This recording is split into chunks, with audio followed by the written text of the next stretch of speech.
చలో అందరికీ శనార్థులలో టీవీపై సమర్పించు మాస్ మల్లన ముచ్చట్లకు స్వాగతం. వచ్చేసిండు మీ నర్సికాక. ఇక అరుచుకుందాం రారులా ఇయాల్టి మోక. అగో బండి అన్న దండిగానే ఉన్నాడు కదా, వ్యవహారం మామూలుగా లేదు. ఆయన పుట్టినరోజు సందర్భంగా ముందస్తుగానే పొరగాలకు సైకిల్ను వంచండి. స్కూల్లో 10వ తరగతి పొరగాలకు ఆట వంచుతూనే ఉంటాడట. ఇక ఇంకోటి ఏమంటున్నాడు, సర్కారు బల్లి చదువుకున్నంత అదృష్టం ఏడ బలే ఉండదు అనుకో రాదురి. ఎందుకనంటే సర్కారు బల్లి చదువుకునే ఇలా పెద్ద పెద్ద మేధావులు ఉన్నారు. ప్రైవేట్లో చదివిన వాళ్ళంతా పైకి చెప్పుడే తప్ప ఏముంటుందిలా. తల దించుకొని చదువు, తల ఎత్తుకునేలా బతుకు అనేది ఉంటుంది సర్కారు చదువు. అగో అందుకనే రాబోయే రోజులలో మీకు మోడీ కిట్లు కూడా ఇవ్వబోతున్నా. ఇక ఏదున్నా కూడా సర్కారు బల్ల చదువుకున్నంత అదృష్టం ఏడ రాదు. ఎందుకంటే మంచి గ్రౌండ్, మంచి తిండి, మంచి ఆరోగ్యం, మంచి వాతావరణం ఇవన్నీ సర్కారు బళ్ళు ఉంటాయి, సౌలతులు ఉంటాయి. మంచిగా చదువుకోవాలి. కానీ లేనిపోని ఎత్తులకు పోతే ఏమొస్తుంది అనుకుంటా. ఇక ఆయన ముచ్చట చెప్పుకొచ్చిండు అనుకో రాదురి. సైకిల్ వంచుడు పొరగాలు అయితే సరదాగా బలిదొక్కుతున్నారు. మరి ఎందుకు వంచిండు ఏం కథ అనే వివరాలు పురాగా తెలుసుకుందాం రారి. బండన్న పుట్టినరోజు అని చెప్పి ముందుగాలనే పిల్లగాండ్లకు మంచి మంచి గిఫ్ట్లు ఇస్తాడు పోన్రి. కరీంనగర్ అంబేద్కర్ జిల్లా కాడున్న స్టేడియంలా కేంద్ర మంత్రి బండి సంజయ్ 10వ తరగతి పిల్లగాండ్లకు సైకిల్ పంపిణీ చేసిండు రయ్యాల. కరీంనగర్ పార్లమెంటు నియోజకవర్గంలో 20,000 సైకిళ్లను స్వయంగా ఆయననే కొని పంపిణీ చేసే కార్యక్రమానికి శ్రీకారం చుట్టిండు. తొలుత కరీంనగర్ టౌన్లున్న సర్కారు బల్లలే 10వ తరగతి చదువుతున్న పిల్లగాండ్లకు సైకిల్ ఇచ్చిండురా. ఇక చూద్దాం పాండ్రుల ఓ త్యాప. గ్రామాల్లో ట్రాన్స్పోర్టేషన్ సరిగా లేని పరిస్థితి కాబట్టి ఉదయం క్లాసులకు వెళ్ళాలంటే లేట్గా పోతాం, క్లాసులు మిస్ అవుతాయి. ఈవినింగ్ ఇంటికి రావాలంటే చీకటి అయితే చాలా ఇబ్బంది వస్తుంది. డ్రాప్ అవుట్స్ ఎక్కువ అవుతున్నాయి. కాబట్టి ఇలా ఎట్టి బస్సులో ఈ విద్యార్థులను ఆదుకోవాలనే ఉద్దేశంతో ఈ సైకిళ్లను అందించాలని చెప్పి ఒక లక్ష్యాన్ని, ఒక సంకల్పం తీసుకొని ఈరోజు సైకిళ్లను అందించే ప్రయత్నం మనం చేస్తా ఉన్నాం ఇవాళ. దీని ద్వారా వచ్చే సంవత్సరం ఇంకా అడ్మిషన్స్ పెరిగే అవకాశం ఉంటుంది. అడ్మిషన్స్ ప్రభుత్వ పాఠశాల అడ్మిషన్స్ పెంచాలన్న ఆలోచనతో కూడా ఈ కార్యక్రమాన్ని తీసుకోవడం జరిగింది. ఇలా ఫలితాల విషయానికి వస్తే గౌరవ కలెక్టర్ గారు చెప్పినట్టు గతంలో ఉత్తమ ఫలితాలు ప్రభుత్వ పాఠశాల ద్వారా మాత్రమే వచ్చినాయి. ఆగు సూషిన్ రానుల్లా. ఇక ఈ సైకిళ్ల పంపిణీ ఆలోచన ఇచ్చిందే జిల్లా కలెక్టర్ అని చెప్పుకొచ్చిండు కదా. బేటీ బచావో బేటీ పడావో కార్యక్రమంలా బాలికలకు సైకిల్ ఇస్తే మంచిగుంటదని కలెక్టర్ చెప్పుకొచ్చిండ్రట. ఇక చిన్నప్పటి నుంచెల్లి మీ లెక్కనే పేదరికంలో పెరిగిన నేను సుత తిండికి సుత ఇబ్బంది పడ్డా. తల్లిదండ్రులు బగ్గ కట్టబడి నన్ను చదివించిండ్రు. మస్తుగా కట్టాలు పడి ఈ స్థాయికి వచ్చిన. మోడీ సర్కారు విద్యారంగానికి ఎనలేని ప్రాధాన్యం ఇస్తాంది. సర్కారు బల్లే చదువుడంటే గదో అదృష్టం ఉండాలే. ఇక మీరందరు చదువుతున్నారంటే పెద్ద అదృష్టమే అని చెప్పి ఇక నేనున్నన్ని రోజులు ఇక మొత్తానికైతే మీకు గిట్లనే ఇచ్చుకుంటా పోతా, మంచి చేసుకుంటానే పోతా అని చెప్పి మొత్తానికైతే పిల్లగాండ్లకు సైకిల్ పంపిణీ చేసి గీ తీరుగా మాట్లాడుకొచ్చిండు. ప్రభుత్వ పాఠశాలలో చదువుకోవడం అదృష్టవంతులు మనం. ఎందుకంటే బీడీలు, ఎంఈడీలు, పెద్ద పెద్ద డిగ్రీలు చేసినటువంటి ఉపాధ్యాయులు మన ప్రభుత్వ పాఠశాలలో చదువు చెప్తా ఉంటారు. అటువంటి పాఠశాలలో వాళ్ళు చదువుకోవడం అదృష్టంగా భావించాలి. పేదరికం ఎప్పుడు దేనికి అడ్డరాదు. ఇవాళ మీ తల్లిదండ్రులు ఏ విధంగా మిమ్మల్ని చదివించడానికి, మిమ్మల్ని పోషించడానికి ఏ విధంగా ఇబ్బంది పడుతుందో ఆ ఇబ్బంది నుంచి వచ్చినవాడే మీ బండి సంజయ్. నేను కూడా అదే ఇబ్బందులు పడ్డానే. నాది కూడా పేదరిక కుటుంబమే. మా తల్లిదండ్రులు కూడా మాకు భోజనం పెట్టడానికి, చదివించడానికి, మమ్మల్ని పోషించడానికి అనేక ఇబ్బందులు పడ్డ విషయం నాకు గుర్తొచ్చి మీ దగ్గర నుంచి వచ్చిన వ్యక్తిని కాబట్టి, మీలాగా కష్టపడ్డ వ్యక్తిని కాబట్టి, మీలాగా పేదరికం నుంచి వచ్చినటువంటి వ్యక్తిని కాబట్టి వాళ్ళ పేదల బాధలేది, పేద విద్యార్థుల కష్టాలనేది తెలుసు కాబట్టి ఈరోజు ఆదుకునే ప్రయత్నం వీళ్ళు చేస్తా ఉన్నాను. ఇక మూకుమ్ముడిగా అందరు కలిసి బండి సంజయ్ కు ముందుగాలనే ఇక పుట్టినరోజు శుభాకాంక్షలు చెప్పిండ్రు ఆ పిల్లగాండ్లతో సహా అందరు కలిసి. ఇక మరి ఏమిటికి జనంలో తిరుగుతాడో ఆయనకు క్లారిటీ ఉండదు, తేట తెల్ల ఉండదు. ఇక వాళ్ళ కార్యకర్తలు ఏమిటి కల్చర్ చేస్తారో, ఇంకా ముఖ్యమంత్రి మా జగన్ అన్నే అనుకుంటారో వాళ్ళకు ధమాకు ఉండదు. ఇక ఏమన్నా అంటే చేసేటివని గాలి చేతలు గాలి ఆగమాగం అనుకోరాదురి. ఇక ఈ పాటి మునగాడు పర్యటనకు వస్తుంటా అని ఆయన ఆడ పోలీసు వాళ్ళు ఉన్నా కూడా వినకుండా ఇక కార్యకర్తలు కచ్చర చేసిరనుకో రాదుర్రి. పోలీసు వాళ్ళని కూడా తోసేసుకుంటా వాళ్ళు చేసే అరాచకం మామూలుగా లేదులా. ఇప్పుడు ఈయన ఎవరి కోసం పోయినట్టు, రైతుల కోసం పోయినా ఆడ ఎవరున్నారు? రైతులు ఉన్నారా? కార్యకర్త లేదు అప్ప ఎవరు లేరు. మరి దేనికోసం పోయిండు? ఎవరిని ఓదారుస్తుండు? ఏం చేస్తుండు? ఇక ఎప్పుడు ఇంకా అదే భ్రమలు ఉంటావా? జగనాలు నిద్రపోతున్నావా? అదే పై నువ్వంటే భ్రమలు ఉన్నావు అనుకుందాం. ఓసారి కుర్చీలకు ఎక్కినా వెలగొట్టినాక ఏం కనపడతలేనట్టుంది నీకు. కానీ మరి నీ కార్యకర్తలన్నా కళ్ళు కనబడాలి కదా. అయ్యో మా సారు ముఖ్యమంత్రిగా ఆడాయా, మరి ఈయనకి ఇంత ఉరుకులాడితే కాదు కదా, జర చేసేంత చేయాలన్నది ఉండాలిగా. ఏమి లేదు ఆయన ఇక తాడి తెంపుకున్న బరిదుడు ఉరికినట్టు ఎటుపడితే అటు ఎగురుడే అనుకో రాదురి. ఇంకా మళ్ళీ మీదికెళ్ళి పోలీసు వాళ్ళని లెక్క పెట్టకుండా వాళ్ళని దోషి పడేసుడు. ఏం వీరంగం ఏం అరాచకం జగనాలు గందుకు కాదు నేను ఇంటికి పంపింది జనాలు. షీ అన్న తూ అన్న పంకపాటోళ్లకు జర్రంతా కూడా శరం రాదు. ఇక పబ్లిక్ ను ఆగం చేసుకునుడే పని లెక్క పెట్టుకున్నారులా. గీళ్ళ పబ్లిక్ మంచి చేసేది. పంకపాటి శ్రేణుల తీరు మార్చుకుంటలేరు ఎంతగానని చెప్పినా సూత. ఇక మొన్న జగ్గులు పర్యటన కాడ ఎంత ఆగమైందో అందరికెరికేనాయే. అయినా సూత గా విషాదం చూసి సూత బుద్ధి తెచ్చుకుంటలేరు. చిత్తూరు జిల్లా బంగారుపాలెం కాడ జగ్గులు పర్యటన చేసిండు మళ్ళా. ఇక దాంతోటి మళ్ళా పంకపాటి మూకలు ఈ రంగం సృష్టించిండ్రు అనుకో రాదుర్రి. పోలీసోళ్లను సుత లెక్క చేయకుండా పక్కకు దోసేసి మరి ఆగమాగం చేసిండ్రు. పోలీసుల ఆంక్షలను పక్కకు పెట్టి నానా హంగామా చేసిండ్రు. మార్కెట్ యార్డ్ కాడ 500 మందికి, హెలిప్యాడ్ కాడ 30 మందికి మాత్రమే అనుమతి ఇచ్చిన సూత. పట్టించుకోలేదు పంకపాటి కేడరు. గాలి పంకపాటోళ్ళ ఎందుకు పట్టించుకుంటారులా. ఇక హెలిప్యాడ్ కాడికి పెద్ద ఎత్తున 100 మంది అచ్చుడుతోటి మళ్ళా తొక్కిసులాట గందల ఘోరం. ఇక చూడుండ్రి కావాలంటే. అలాంటి ఇన్సిడెంట్ మన చిత్తూరు జిల్లాలో వద్దనే ఉద్దేశంతో నేను ఖచ్చితంగా వద్దని చెప్తా ఉన్నా. మా జిల్లాకు నువ్వు వద్దు జగన్. ఎందుకంటే వచ్చి మమ్మల్ని ఇబ్బంది పెట్టి లేనిపోని విలేజ్ పల్లెల్లో గలాట్లు పెట్టి జగన్ నాటకాలు ఆడి నువ్వు జనాలను ఇబ్బంది పెట్టద్దని నీకు చెప్తా ఉన్నా. ఖచ్చితంగా దయచేసి నువ్వు మీరు వెళ్ళిపోండి. Go back Jagan, go back Jagan. వాళ్ళు రైతులు ఎవ్వరు స్వాగతించలేదు. రైతులను వాళ్ళు స్వాగతించేదానికి లాక్కొచ్చుకుంటున్నారు బస్సులు పెట్టి. కడప నుంచి చిత్తూరు జిల్లాకి తీసుకొస్తున్నట్టే దాన్ని బట్టి ఆలోచన చేయి. షవ్వా షవ్వా ఏం సక్కదనం జగ్గులు నీ పానిగా అలా గింత ఆగముంటాది. ఇక గిదంతైనాక బంగారుపాలెం మార్కెట్ యార్డ్ల కూడా ఈ రంగం సృష్టించి పోలీసులను పక్క పొంట నూకేసి మార్కెట్ యార్డ్లకు పంకపాటి శ్రేణులు పోయిండ్రు. పోలీసులు ఎన్న మాటలు చెప్పినా సుత లెక్క చేయకుండా రెచ్చిపోయినరులా. జనాలను ఇబ్బందులకు గురి చేస్తేందుకు ఎంత తాపత్రయపడుతుండ్రో గాలి పంకపాటోళ్ళు. ఇక పంకపాటి అసలైన నేతలు సుత బంగారుపాలెంలా. ఆ పార్టీ మూకలు భయాందోళనలు సృష్టించిరనే చెప్పాలా. ఇక గాలిపంక పాటోల ప్రవర్తనతోటి ఇటు రైతులు పాపం అక్కడ ఉన్నోళ్ళందరూ మస్తుగా భయపడ్డరులా. ఇక ఆడవీళ్ళకి సమాన హక్కు మగ పిల్లగానికి కూడా అట్టిట్టేవి లేదు. అది దానికి మొన్నటిదాకా ఒక ముచ్చట చెప్పే కదా కోర్టు. అది ఒక్కటే కాదు, ఆడవీళ్ళు అయితే మగ పిల్లగాడు అయితే మాకు భూవ సచ్చిందాకా పెట్టకపోతే మా ఆస్తిని అప్పుడే వాళ్ళకి ఇచ్చేటట్టు అధికారం ఇవ్వకుండా ఒకటి జివో తీసుకురావాలి. ఇక ఆస్తి అనగానే మమ్మల్ని అవతల వారేస్తోళ్ళకి తిరిగి మా ఆస్తి మాకు వస్తాడు చేయాలి. లేకపోతే ఏంది ఇక ముందుగాల రిజిస్ట్రేషన్ చేయించుకుంటారు. ఇక బో పెట్టమంటే చిన్న ఆయన పెట్టడాని, కోడలంటది పెద్ద ఆయన పెట్టడాని, ఈ కోడలంటది గుంపించి పంపించి మమ్మల్ని చక్కగా చూడరు, దవాఖానలో చూపియరు, పానం బాగాలేకపోతే పట్టించుకోరు. ఇటువంటి వాళ్ళకి మేము ఆస్తులు అప్పుడే ఎందుకు ఇవ్వాలి, మా సచిన తదనంతరం వచ్చేలాగా ఓ కథ తీసుకురారు అని చెప్పి ఇక వయోవృద్ధులు అనేటోళ్ళు ఉంటారు కదా. అగో ఆ పెద్ద మనుషులంతా ఓ ఫ్లెక్సీ పట్టుకొని భువనగిరిలో ర్యాలీ చేస్తురులా. వాస్తవం చెప్పాలంటే వీళ్ళు చేసే ముచ్చట్లో కూడా న్యాయం ఉన్నది. మరి ఎందుకనంటే ముందుగానే కొడుకుకి ఇచ్చేసిన బిడ్డకి ఇచ్చేసిన చేతులు దులుపుకుంటే అయ్యం కలపోయి మళ్ళీ సచ్చిందాకా ముద్దేసేట దిక్కులేదా. మరి వాళ్ళని ఎవరు చూడాలి.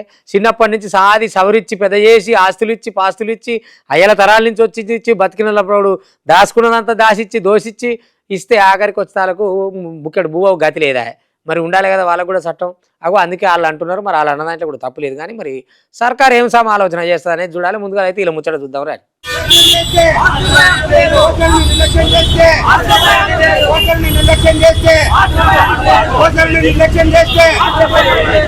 ఆగో వీళ్ళందరు ఎటు పోతాండ్రు చూస్తందుకు ముసలోళ్ళ లెక్క కొడుతాండ్రు కదా అందరు సుత. ఏందుర్రో పెద్ద ర్యాలీ మీదనే పోతుండ్రు అని అనుకునేరు. అవు ర్యాలీ చేపట్టిండ్రులా. యాదాద్రి భువనగిరి జిల్లా కాడ ఇక వయసు మీద పడ్డోళ్ళు అందరు కలిసి ర్యాలీ చేపట్టిండ్రు.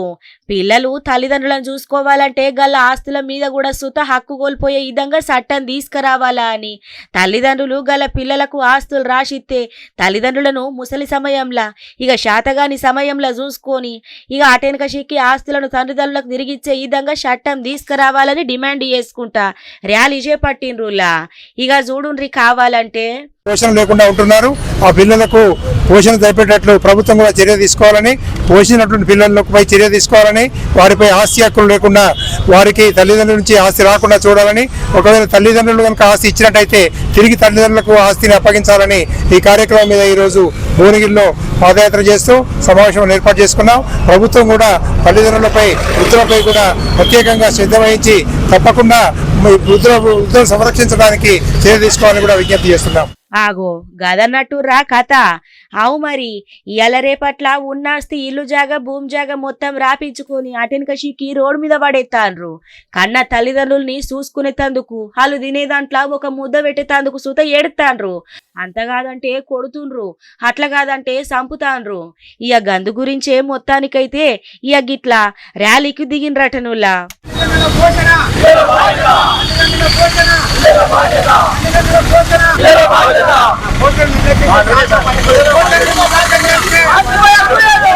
ఇక అయిపోయి ఏం తెలియనోడన్నా ఎట్లా వన్నాడు అంటే అన్ని తెలిసినోడు ఆగమాగం చేయబట్టిడట. ఇక ఒక ఆయన మంచిగా ఆయనకు పబ్బులు క్లబ్బులు ఉన్నాయంట, మంచిగా డ్రగ్స్ బాగా పైసలు ఉన్నాయి చెప్తురు ఈ వ్యవహారం అంతా. కానీ డాక్టరే కొన్నాడంట 20 సార్లు. అంటే ఏం చెప్పాలి నువ్వులా గంత ఏం పాడుపడవచ్చు మరి ఆ డ్రగ్గులల్లా. ఏకంగా పబ్బులలోనే పార్టీలు అవుతున్నాయట, అది డ్రగ్ పార్టీలేనట ఓన్లీ. అవి మరి కుచ్చుకుంటారో నోట్లో పెట్టుకుంటారో గదమ కింద పెట్టుకుంటారో మరి ఎట్టపాడవుతుందో ఏం కాదో. కానీ చెవ్వ పట్నంలో అయితే నెరి బరదెగించిపోయి పబ్బులలోనే పార్టీలు చేస్తున్నారట, డ్రగ్ పార్టీలు. ఇక ఏమనాలి వీళ్ళని చదువుకున్న వాళ్ళనా చదవలేని వాళ్ళనా ఎట్లా ఏం సంగతి. ఇక చూడురి మొత్తం రాకెట్ అంతా ఏడుకాడికి రంగు రూపు మొత్తం చిక్కదనంతో బయటపడ్డది. ఇక నేను చెప్తే కాదు ఏడా ఏం కథ అనేది పురాగా వివరాలు అరుచుకుందాం రారి. ఏడబడతాడే ఇట్లాంటి వాళ్ళని చూసి ఆ యూత్ పొరగాళ్ళు ఆగం గాను ఉన్న పైసలు తలగబెట్ట, ఆస్తులు అమ్మ ఈ డ్రగ్లకు పెట్ట, లేనిపోయిన అలవాటు తెచ్చుకోను, పానాలకు ఆగం చేసుకోను. అగో గట్లున్నది. పాల్సిన వాళ్ళే చెడిపోతా అంటే ఇంకా లోకం ఎట్లా బాగుపడుతుంది చెప్పుండ్రి.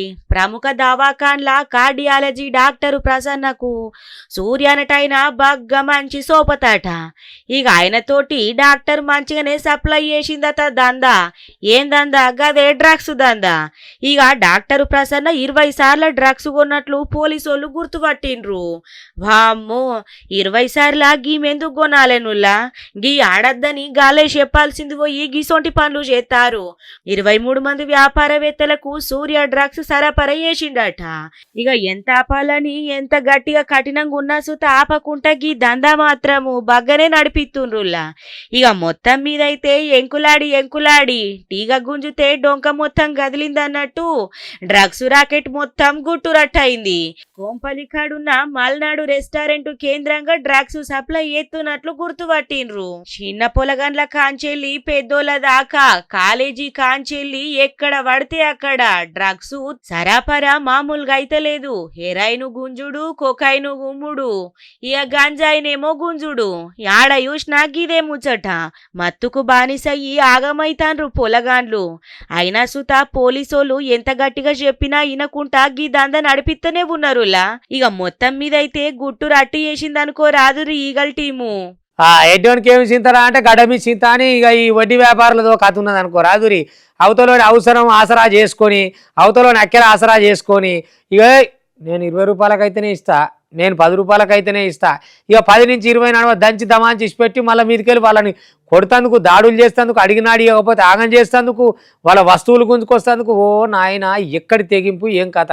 మొత్తం రెచ్చిపోయింది అనుకో రాదురి వడ్డీ మాఫియా. ఇక ఇట్లా లాభం లేదని ఆ వడ్డీ వాళ్ళ నడ్డిరుస్తేందుకు పోలీసు వాళ్ళే తయారయ్యారు.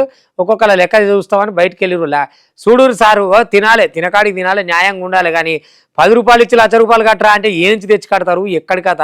మళ్ళీ దానికి తోడు పరువు తీస్తారు, ఇజ్జత్ తీస్తారు, నరుగుట్లేస్తారు, మళ్ళీ సమాన్లు ఎత్తుకపోతారు, మీద దాడులు చేస్తారు. ఏంచి తెచ్చి కట్టాలి, ఎట్లా కట్టాలి. అక్కడ నుండి అడుక్కున్నారు కావచ్చు, తినకాడికే తినాలి, అంటికాడికే అంటుతుంది. కానీ గింత తెగబడి తింటే రేపు మీ పిల్లలు మీ తరాలు ఏం బాగుపడతాయిరా? మంది సొమ్ము మీ కూడు పాడైపోను. ఈ వడ్డీ మాఫియా తోటి పాపం జనాల పీకల మీద కత్తులు పెట్టినట్టు చేస్తాన్రులా. అనంతపురం కాడైతే రెచ్చిపోతుండ్రు వడ్డీ మాఫియోళ్ళు. వడ్డీ వ్యాపారుల మీద పోలీసులు కేసులు పెడుతున్న సుత లెక్క చేయకుండా బాధితుల మీద దాడులకు తెగబడుతుంది ఈ వడ్డీ మాఫియా. ఇక చిన్నగా పండ్లు చేసుకునేటోళ్ళే లక్ష్యంగా పెట్టుకొని 10 నుంచి 20 రూపాయల దాకా వడ్డీ వసూలు చేస్తాన్రట. అనంతపురం పట్నంలా తిరుపాల నానేటైనా ఇక ఆయన తోటి ఇంకో 3 కొడుకులు ఉన్నారట.